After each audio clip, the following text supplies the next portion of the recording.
अच्छा जी मेरी गल सुनो मैं ना अपनी अम्मी होना को चलनी हाँ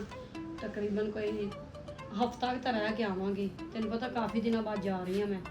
मैंने तकरीबन 5-6 महीने तो हो गए ने तो कोई 8 दिन रह के आऊँगी तो मैंने ना तुम अदा करो कोई थोड़े जे पैसे दे दो क्योंकि बच्चों की छुट्टियां ने मेरे भतीजे भनेवे भी आए होंगे उत्थे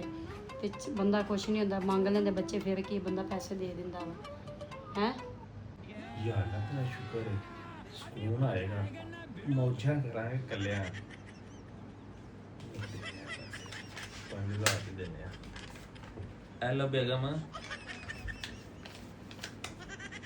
5000 है तो थोड़ा है चलो ਹੋਰ ਕਰ ਦਿਆਂਗਾ ਮੈਂ ਤੁਸੀਂ ਟੈਨਸ਼ਨ ਨਾ ਲਵੋ 5000 ਦਾ ਤੈਨੂੰ ਪਤਾ 2 ਦਿਨਾਂ ਦਾ ਖਰਚਾ ਹੈ ਕੋਈ ਗੱਲ ਨਹੀਂ ਹੋਰ ਆ ਜਾਂਦੇ ਤੁਸੀਂ ਜਾਓ ਖੁਸ਼ੀ ਖੁਸ਼ੀ ਮੈਂ ਬੜਾ ਰਾਜ਼ੀ ਹਾਂ ਠੀਕ ਹੋ ਗਈ ਤੇ ਆਪਣੇ ਖਾਣ ਪੀਣ ਦਾ ਧਿਆਨ ਰੱਖੀ ਅੱਛਾ ਜੀ ਮੌਜਾ